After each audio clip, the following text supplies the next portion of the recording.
Want to introduce my brother, Mr. Robert Holcombe, to the stage. Two-time NFL Super Bowl participant, one-time champion, also fighting the Illini all-time leading rusher, still to this day. And Robert broke the record in 1997. It dates us a little bit because we went to college together. I'll get into that a little bit more a little later.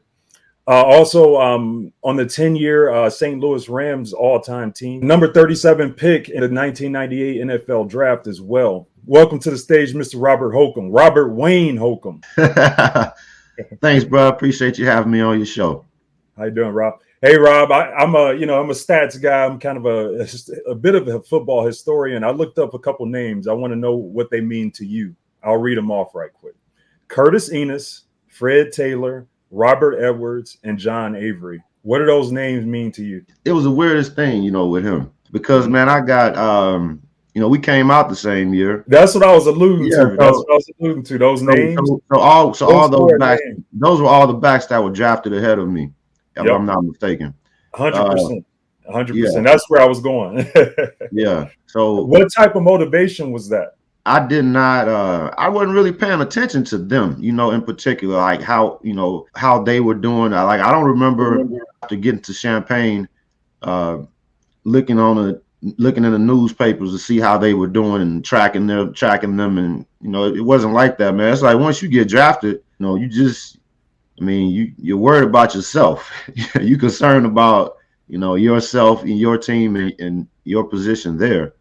The least of my concerns was the other backs that had come out the same year that I did. Perfect, and that's what I wanted to know, because kind of the focal point I wanted to kind of bring out and share with the audience is your mindset. I think you have one of the strongest mindsets of anyone I've been associated with, and obviously I'm a little biased. We went to school together. We've known each other since 1995, but at the same time, from a non-biased, objective observer opinion, I've always admired your mindset.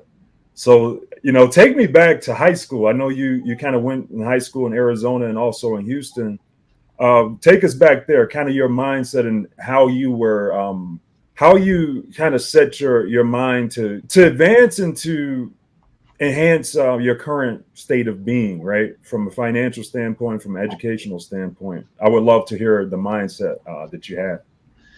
Well, I'm still working on the financial mindset part. That's still a Aren't we all? Right? It's always a challenge there. Right? Yeah. So that's a work in progress. But in terms of just as far as what I think the mentality that helped me in high school at that level and even in college, man, was just consistency. I know that's that word it sounds simple and it's thrown around a lot, but I think I was just very consistent, and my work ethic was consistent. My passion at that time was consistent.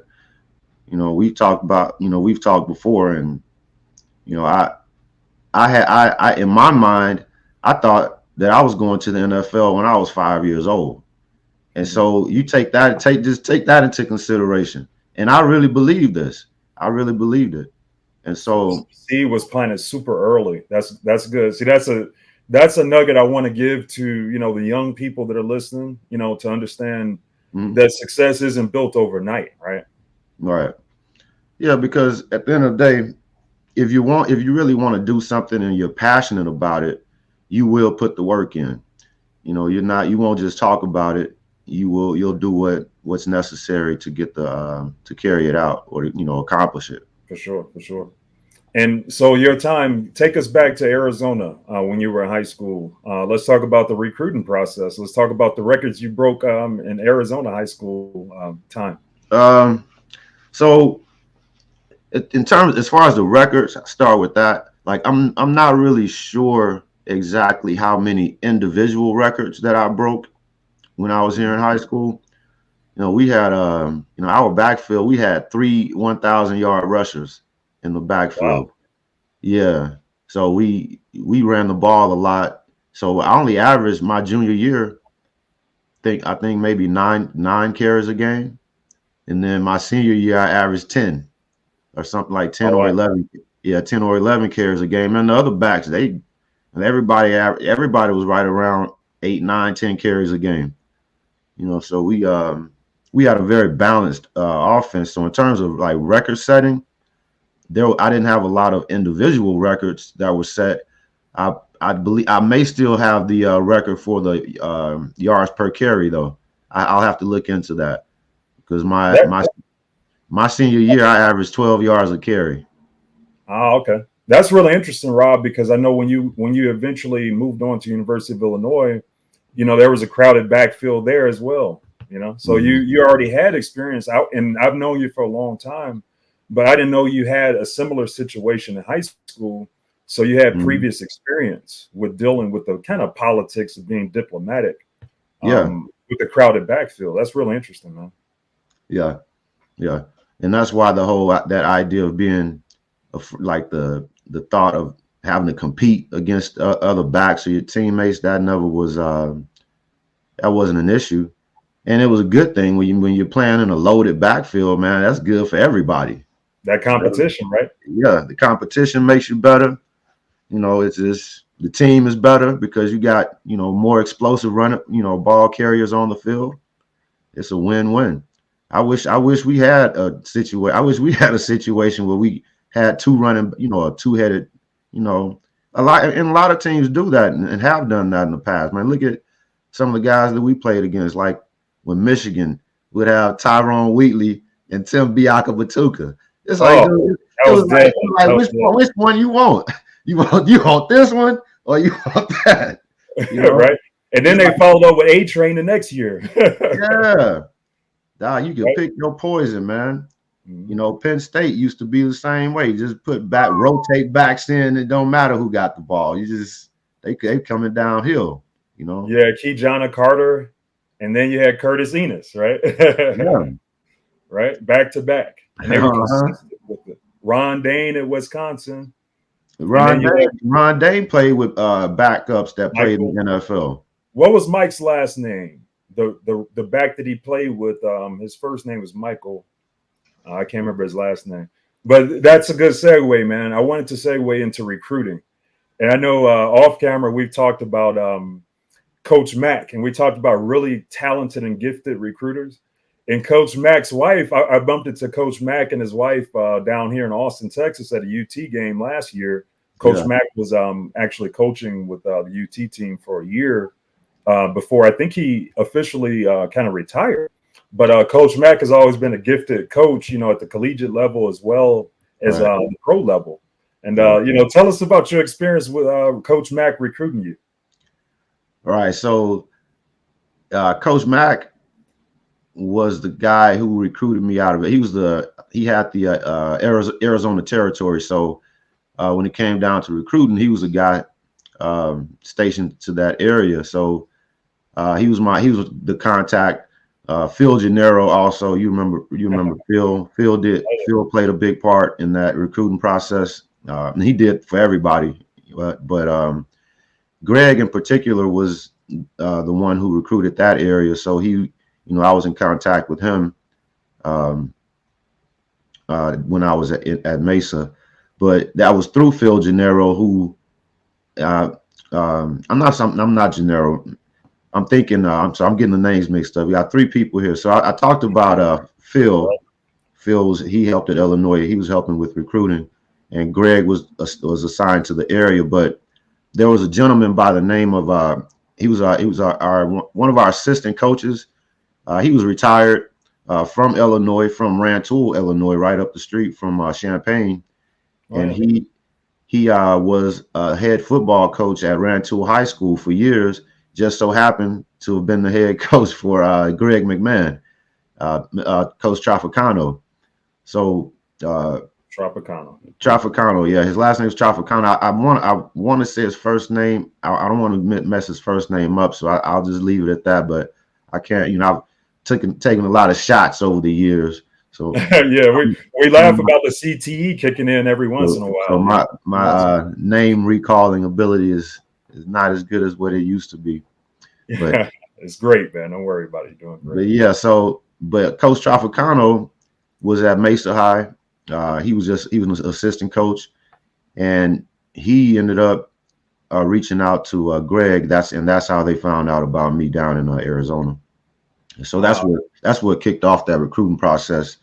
But yeah, it was good. Things worked out well for me. I think that of course, it would have been better. I'm thinking it would have been a better experience had we won more games.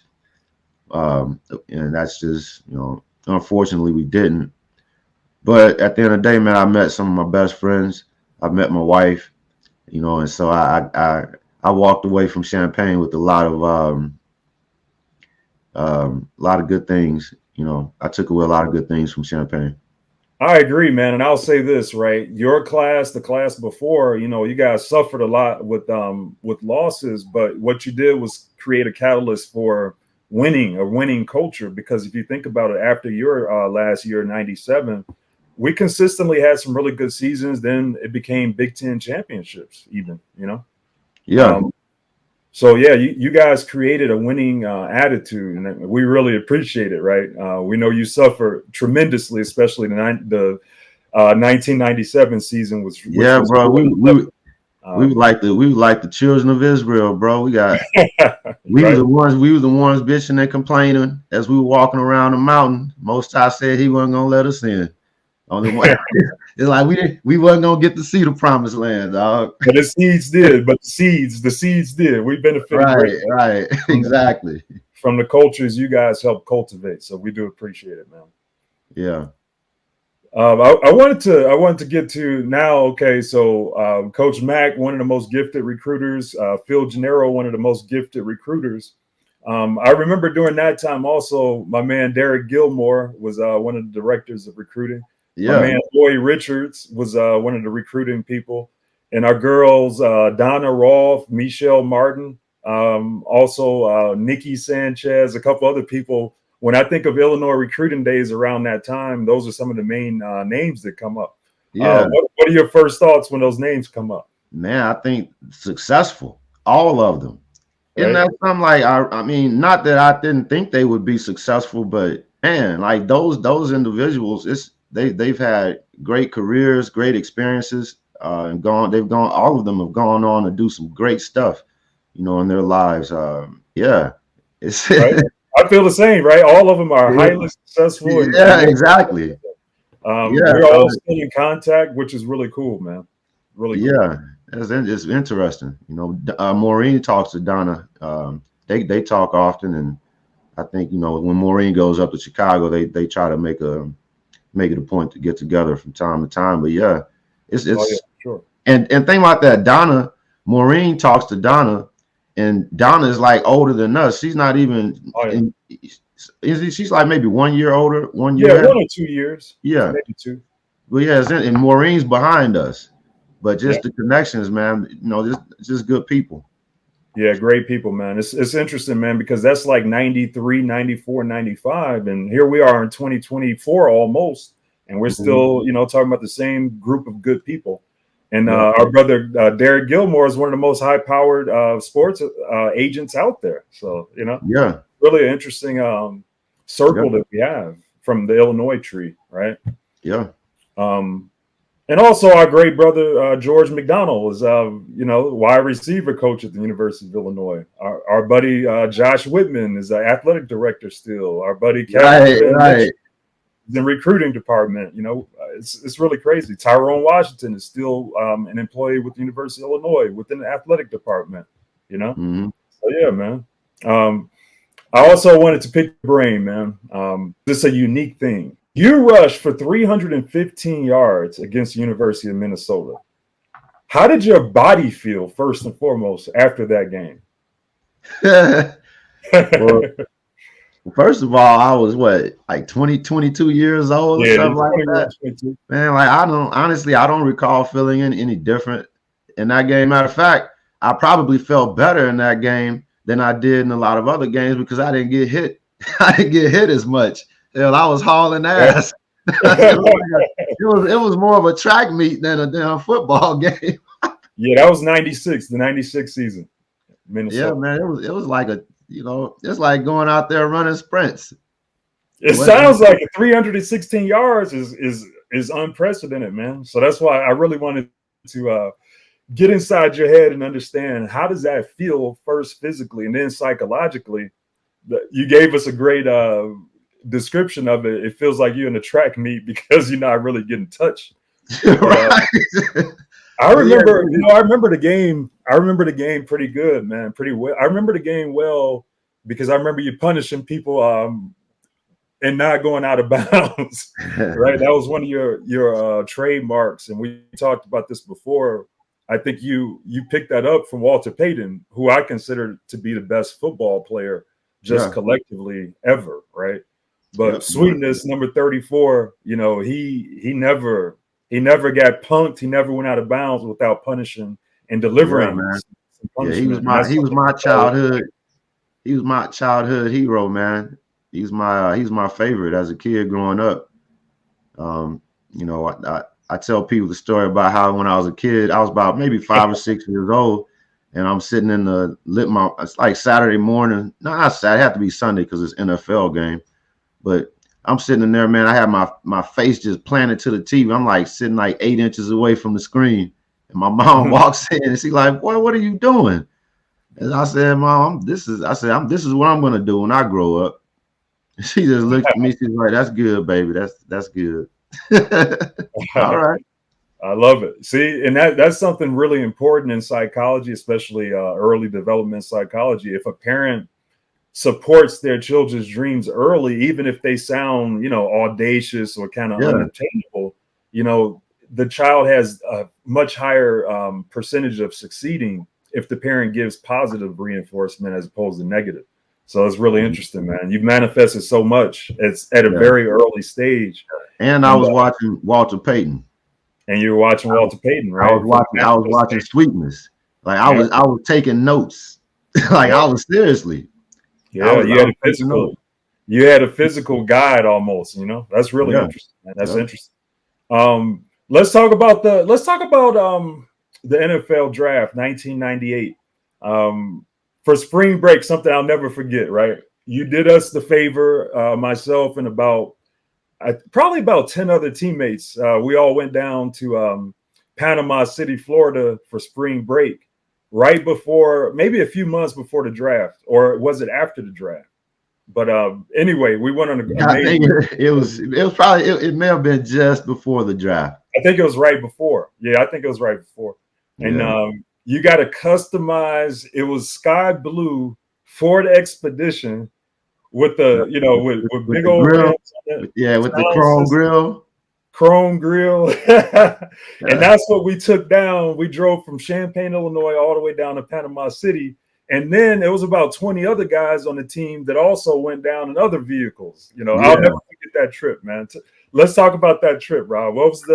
What was going on in your head in the spring break, your last spring break with the boys before you become the NFL pro Robert Holcombe?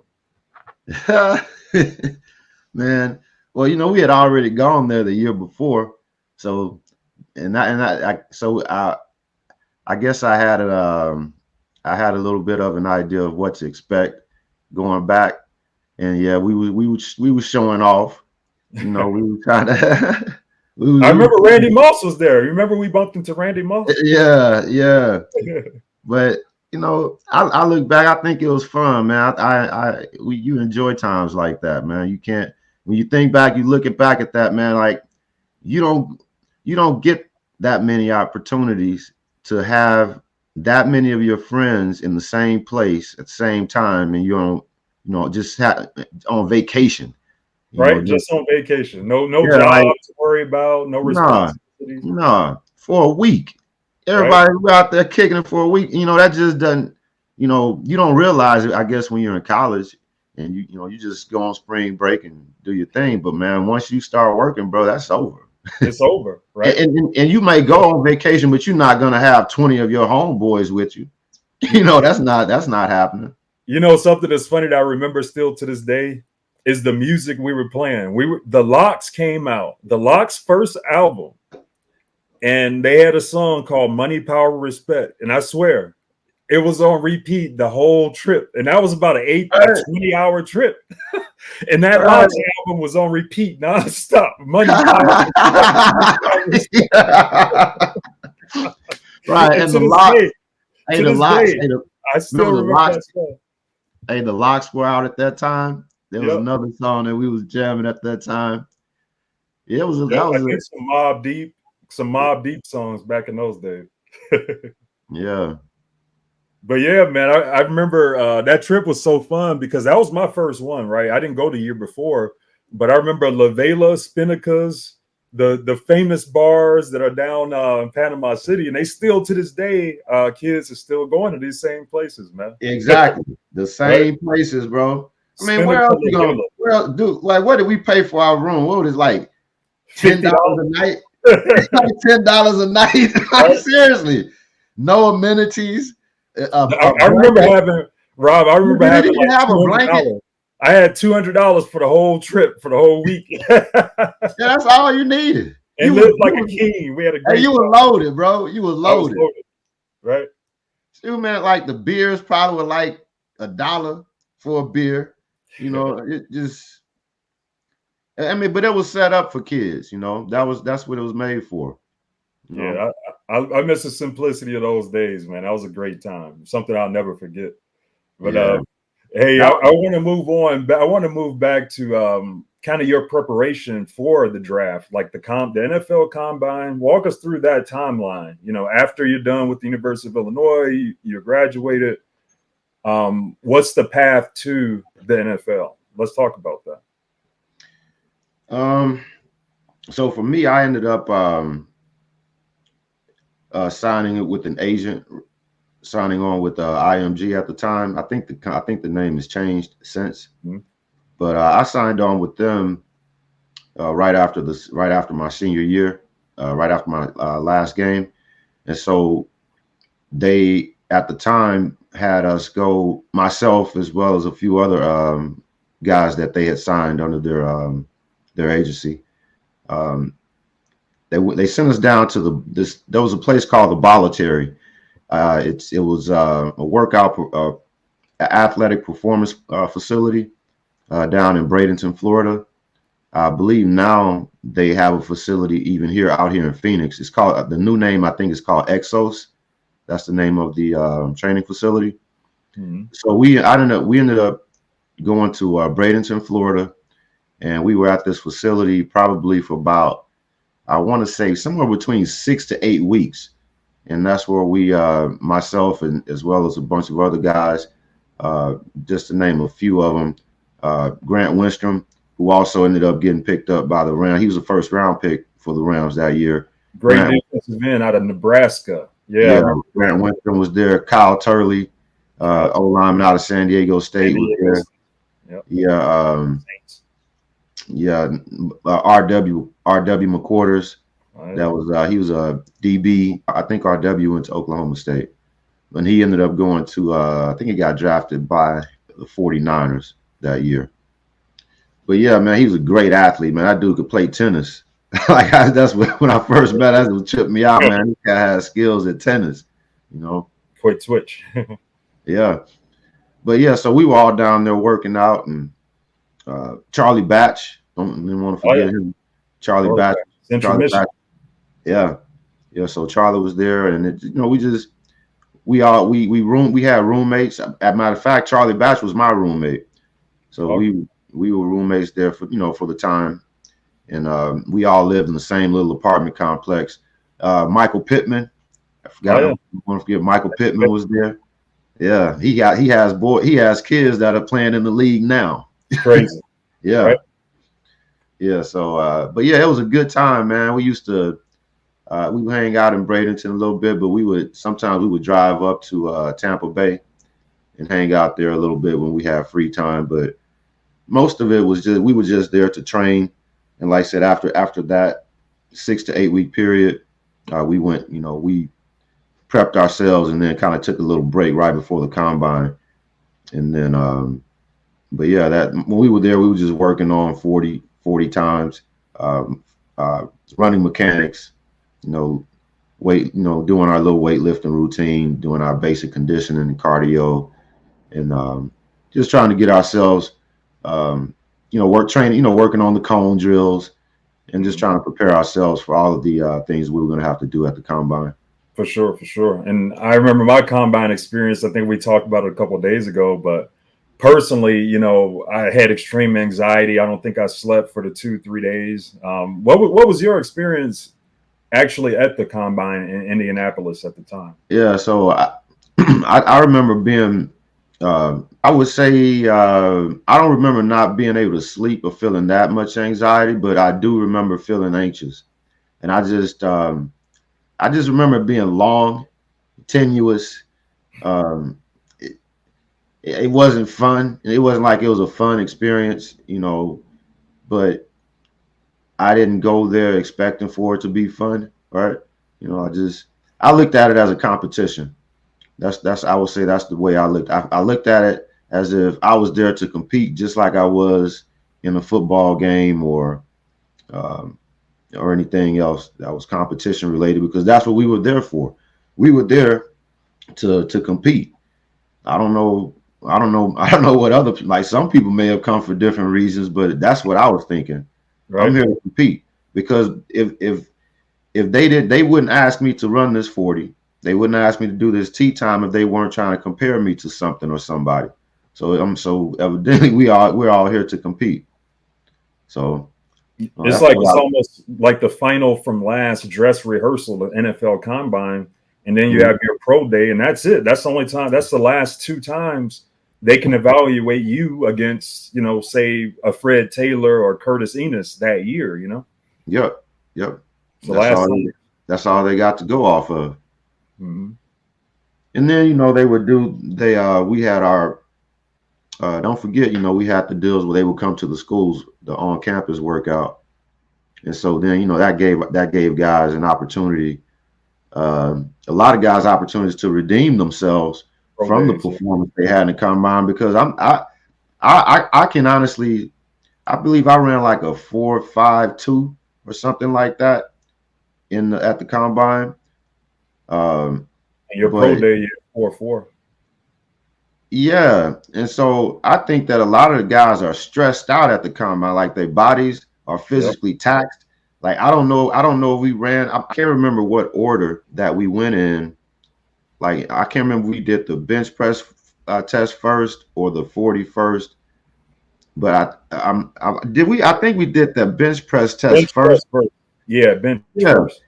Yeah, and I think, man, that take a lot. I mean, and then did we do it the same day, right? Was it the same day? Yep. Yeah. So you do an all-out bench press, and you max out at 225 on the bench press.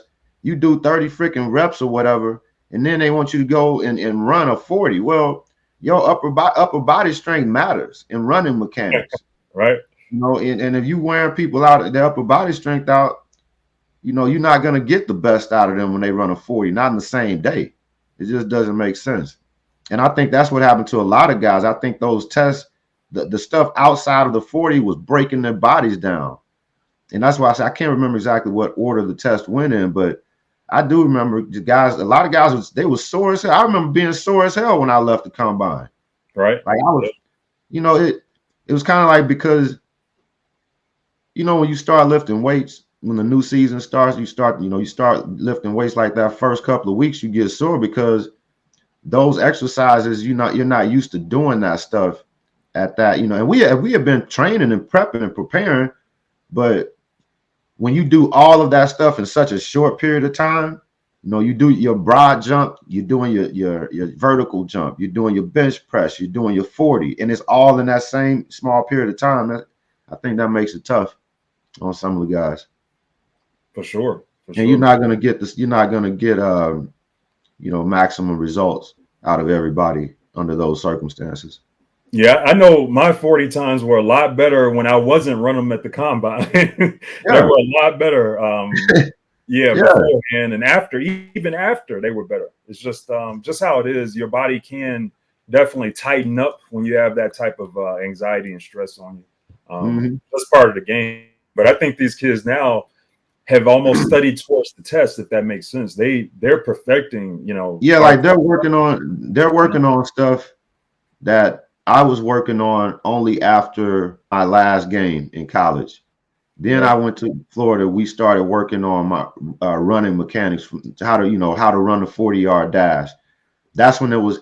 Matter of fact, I can't say that because I did. I'd be disrespecting the old track coach at Illinois that I worked with, Brother man. Willie. Yeah, brother Willie, man. I worked with him in sprinting, and so some of the same things that he was teaching, that's what they were teaching at down in down at I am yeah at the voluntary at the time, but they weren't being taught in football. You know what I'm saying? Like they weren't those those little like little things like your 40. So the one thing I remember them working with us on was our takeoff, right?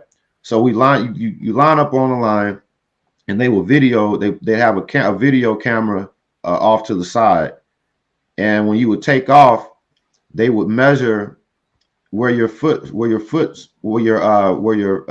hit the ground, like where the ball of your foot hit the ground, and they would put pieces of tape there. Wherever your first foot hit, they put a piece of tape there. Wherever the second foot hit, they put a piece of tape there.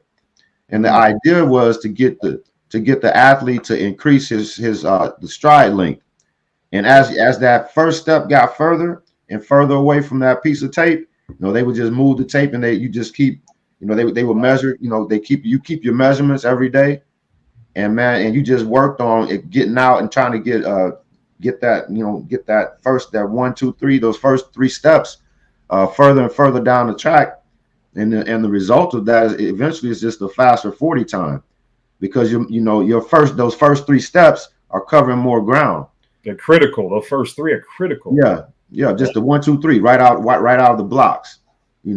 Some people, they step underneath themselves, like their feet aren't landing in the right place, and so they're pulling themselves, or they're pushing themselves. You should be pushing yourself, not pulling yourself. And that's just an example of some of the stuff that they were trying to teach us about, running that 40. Little stuff about like the 5-10-5 drill, where you have the shuttle drill, where you stand in the middle. You can start to the left or right first, but you have to run 5 yards to the right, 10 yards back across, touch the line, and then back across where you started to finish. Mm-hmm. So they would try to give us little pointers on that type, on that stuff. And I try to pass some of that stuff on to the kids that I work with when they have to do those, compete in those type of events. Because little things. There's little stuff. Like you're required to touch the line on that test, right? So you have to touch the line, but you don't have to step on the line. And that's where a lot of people lose time, because they run past the line, they step past the line just to touch it. But if you have enough bend in your if you have enough agility and enough bend in your hips, you don't have to step. You can touch that. I can reach and touch that line and be a foot away from it. Mm-hmm. Inside of the lines. So little stuff like that. We were taught to work on to try to give us a little edge. And then all the other stuff, just the basic ball skills, catching the ball, reading, reading coverages and understanding everything. I want to fast forward to now. We got through the combine. Who called you on draft day? Who called you? And let's rewind back. Let's go back in the future. How was that feel? Was it euphoric? Was it a dream realized? How did it feel when you heard your name and you saw your name go across the screen? So I was in Houston, right? I went flew down to Houston. So I was at one of my uncle's house at my uncle's house, and he was his Uncle Rodney? No, it's my Uncle Junior, man. It's my Uncle Junior. Yeah, God rest his soul, man. Unfortunately, my Uncle Junior passed away a couple of months ago. But yeah, man, he threw a little draft party at his house, and we went over there and hung out. So we was just all sitting there. I was just sitting there with the family watching the draft on TV. And honestly, I had no idea that I was going to get drafted by it was a total surprise, because I hadn't communicated with the Rams at all, at all. So I think and I'd taken visits too. Like I had gone on a visit to Kansas City, That's and right. so I'm thinking I'm going to probably get picked up late in the first round by the Chiefs, and the Chiefs had like the 32nd pick or something like that. They had a late pick in the first round, so I'm thinking that it's possible that I would get picked up there. And next thing I know, man, they picked up a lineman, a big old lineman out of Kansas State. I can't remember the brother's name, but I think he lived down in Houston for a minute. He was a good dude. But they took an old lineman out of Kansas State, and so at that point, I didn't know who or what I was going to get selected by. So to your point, to answer your question, when I got the phone call, the person on the other end of the phone was Dick Vermeil. Dickie V, baby. Yeah, it was Dickie V, man. That's one of my favorites, man. He's one of my favorite coaches. Right? Yeah, I know you're super fond of him, man, and that's what I wanted to get into. That's the segue, right? So now we're to the point where I don't think people really understand. You played and were a central cog in the greatest show on turf, and you played with some of the most elite of elite players that are now in the Hall of Fame. And let me start, right? We'll start with Kurt Warner, then we'll go to Orlando Pace, then we'll go to Torrey Holt, then we'll go to Isaac Bruce, then we'll go to a guy named Marshall Faulk. That's where I want to stop. So you played on a historic team, right? From a scoring standpoint, from an excitement standpoint, I truly believe you guys changed really the face of the NFL from even rules. They had to change some rules over that time period from bump and run to man to zone coverages. Kind of have been adjusted a little bit from the rules. But tell us about that experience, man. The greatest show on turf. You're a central cog in that, and you play the same position as Marshall Faulk, a generational talent. How did you deal with that, and what was the experience? I'm gonna shut up. All right, so for one, man, it was I was very lucky. I'll say that, man. For one, I was lucky. I was blessed to be in that position, to be surrounded by so many not good players. These were great football players. It's uncommon, I would say, for most people. It's not very common that you find yourself in a situation like that. It's much like the situation at Illinois. The defense that we had my first year, but you walk into that situation and. For me, that was the first defense that I ever saw in college football. So I'm thinking this is what it's going to be like every year. But realize, man, it's like we walked into that was a unicorn over there on that other side of the ball. And I got to name some names now, Rob. We had Simeon Rice, Kevin Hardy, John Halasek, Dana Howard, Antoine Patton, Tyrone Washington in the backfield, right? And then who were the corners? Scott Turner. Scott Turner. ST. Yep. Y'all, that was a nasty defense. That's what brought me to the University of Illinois, was that defense. You're right. Like, how you gonna have 4 All-American linebackers, man? It was unbelievable. Like, that's just wrong. Unbelievable. That's just stingy. Like, how you gonna get them all? Interior and on the outside. It was crazy. It was crazy, man. Yeah, man. Anyway, back to get back on subject. But yeah, the guys, man, it was awesome. It was great to see, to play with those guys because, man, they had a really great work ethic, right? Like don't get me wrong, everybody's work ethic wasn't the same, but everybody was married to the craft. I guess that's what I would call it maybe in their own way, but everybody cared about the game. They cared about getting better. Like they weren't satisfied. You see a lot of guys just kind of complacent. Yeah, they're very complacent. You talking about these are some of the hardest working guys, man, I'd ever been around, and they were, constantly trying to improve their craft. I think that's the best way to put it. You know, like they were very competitive, even in practice. You know, one of my teammates, I was at a Rams function not here not too long ago, and one of my teammates, Todd Light, who was Pro Bowl cornerback on that team, he said we were just sitting around at a table talking about practices and how competitive practices were. And so he was like, "Yeah, man." He said he considers our practices the lost tapes. That's the names. That's the Wow. name. Because dog, if you think our games were competitive, we were kicking some butt on game day. You should see some of our practice film and how competitive that stuff was. I mean, because think about it. You got we had, I mean, I don't know how many, we had like 3, 4 Pro Bowlers on that defense, maybe like 4, maybe Pro Bowlers on that team. I mean, just think about the guys we had on the defense. Yeah, I'm just talking about defense. You got to start with my man, Kevin Carter. Kevin Carter. He's the Black Superman. Yeah, London Fletcher, DeMarco Farr, my boy Jay Williams was out there getting it. At linebacker, we had London Fletcher, Mike Jones. In the secondary, we had Todd Light. We had what's my man, my safety. I'm getting things mixed up. But we were just loaded. Dexter. Dexter was at cornerback. Yeah. You know, but we just had guys everywhere, man. And that was the defense. And then you go on the offense. You got Torrey Holt, Oz Hakeem, Isaac Bruce, Marshall Falk, Kurt Warner, Orlando Pace. So it was like, man, we Robert Holcombe. Yeah, Rob Holcombe. Yeah, me too.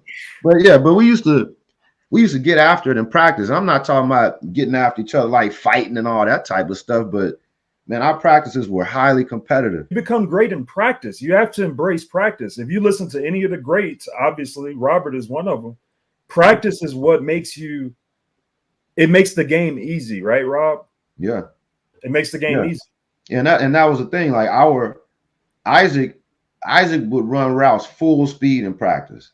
Oz Hakeem running routes full speed. Torrey Holt running full speed. I mean, so when you got guys like that in practice running full speed, and you're on defense, if you want your job, you better get on the horse. And so that's how they had to practice, and that's how they learned to play.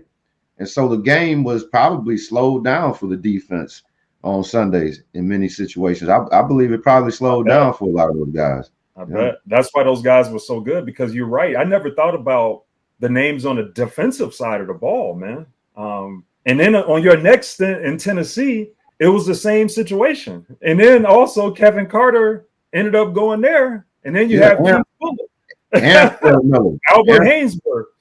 Yeah, Hainsworth, Bullock, Samari Rowe. Samari. You know? I mean, that cat was tough. Yeah, and that's why so now we got to go to the Super Bowl 1998. The St. Louis Rams are playing the Tennessee Titans in the Super Bowl, which I was fortunate enough to go, blessed by you. But it was in Atlanta, Georgia. It was a lot of black ice. It was a weird weather, but I remember the game distinctly. It was subjective to who considers it to be the best tackle of all time. But Mike Jones made the tackle, right? Yeah, that's what they call it. The tackle. Let's talk about it. Let's talk about it. You were participating in 1998 Super Bowl, man. Tell us about it. Man, that game was, that as I recall, man, that game to me, it was the fastest played game that I've ever participated in. Like the time, it was like the time went by so fast. I don't recall having any other experience in a game like that. I'm talking about it. It seemed like the game lasted 30 minutes because it was never was there a dull moment. There were no dull moments. Like I don't recall it even when we got like maybe a 14-point lead, it was still on edge. Like if I felt like every play it was like everything was like the energy level was unlike anything I'd ever experienced in football. And like I said, just what I recall most is just how I feel like the time went by so fast. And then at the end, it went really slow. when they had the last drive. Yeah, man, but it was a great game. fortunately for us, we won. Right. Um, but it could have gone either way. Um, It was wildly entertaining from spectating. From a spectator standpoint, the game mhm. never was out of hand for either side. And No. then, like you said, man, it was so much talent on the field on both sides. And the irony is that eventually you get traded to the Tennessee Titans from the St. Louis Rams. You had just played in the Super Bowl. Yeah. So So tell us about that transition, going from the Rams to Tennessee Titans. man, when I was my first year at the University of Illinois, um, my running back coach at the time was Sherman Smith, and The legend. yeah, the legend Sherman Smith. So Sherman had been at Illinois, I want to say maybe 3 or 4 years at the time, but that my freshman year came around. But anyway, man, at the end of my freshman year, Sherm got offered a job to go and coach the running backs for the Houston Oilers. So he ended up leaving after my freshman year and going down to Houston. And so when I got when I became a free agent, one of the teams that was interested was Tennessee, and part of the reason was because of Sherm, the relationship that I had with Sherm, and the experience I had playing with him. So he told he told Jeff Fisher and the boys over in Tennessee, man, that they needed to take a look and consider making me an offer to play on their team. And evidently they did. But that's because they trusted him. They trusted Sherm. So Sherm was willing to give me an opportunity to come there and work with him. And I'm glad that I did. I took a couple of other visits to some other places, but I just kind of felt like I took a trip to Tampa Bay when they had Chucky down there as head coach. And I think I also went to Jacksonville when what was my man's name? The coach at that time. And I think Kevin was still in Jacksonville. So yeah, Hardy was there. And Sim was in Tampa at the time. Jack Del Rio at the time was Jacksonville's coach, or was it? It was the Tim Coughlin. Tom Coughlin at the time. Tom Coughlin. Yeah, he was the head coach. But yeah, I didn't. Yeah, so I thought the best fit for me was going to be Tennessee after I left St. Louis. And the coaches, I didn't have to leave St. Louis. That was the thing, but right, it's free agency. My bad. And also, I misspoke. It wasn't a trade; it was free agent period, and you had just happened to sign with Tennessee. Yeah, I was a free agent, so I was, ended up signing with Tennessee. I took a trip to. I don't know if I should say this or not, but anyway. So I took a trip to Detroit. That was one of the other places that I went. Right. So I never forget, man, I get a phone call from Mike Martz. And Mike, because I don't even know how Mike Martz found out that I had taken a trip to Detroit. And Mike was like, Rob, I don't know how he heard, like I said, I don't know how he found out I was, but he's like, Rob, no, you're considering Detroit, but he's like, he's like, man, I don't think he basically shitted on them. Like, bro, I don't think he's like, I don't think that's a good organization. I don't think the head coach, I don't think they know what they're doing. And I'm just giving you this my honest opinion. I know you can do whatever you want to do, but I'm just giving you my honest opinion. And if nothing at all, he said, Rob, we will. He said, we'll bring you back here. Right. He said, I'd rather. He said, it was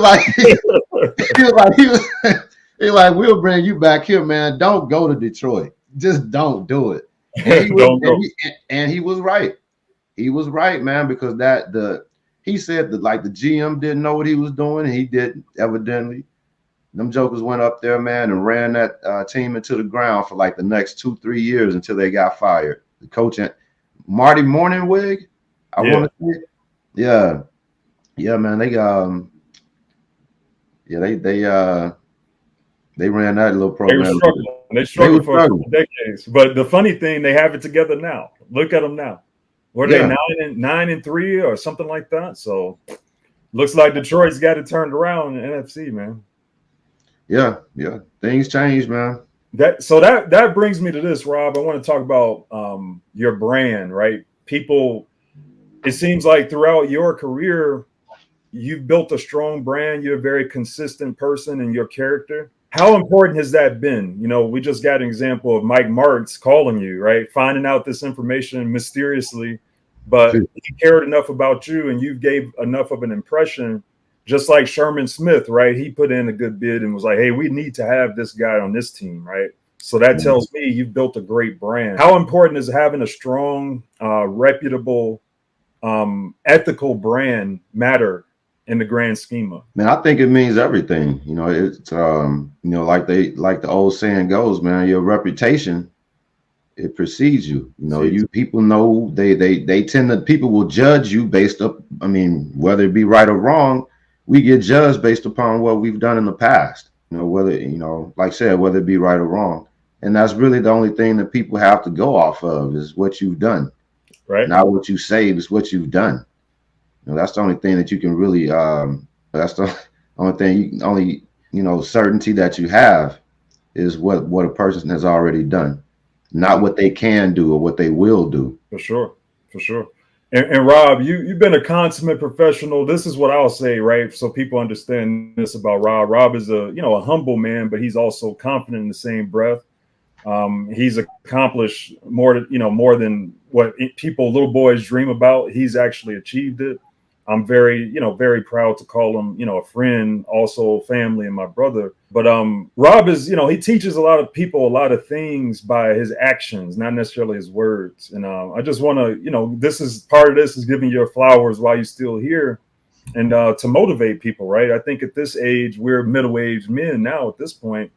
And, kind of our life goals now is to pass things forward, right? Tools, success tools, ways for younger, inner city kids or just any kids to be successful. So I really appreciate your time, Rob. And I actually want to bring you back and I want to talk about NIL deals and how that's changed the landscape of college athletics. I think that's what we should talk about next, but I don't want this one to go too long. But appreciate you, man. Love you, man. And really, this is a great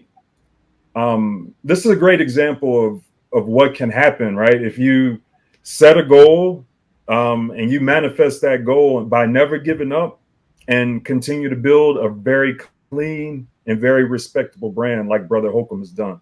So, shouts out to you, Brother Holcombe. Appreciate you. And until next time, my brother, much love. All right. Love you too, brother. Appreciate it.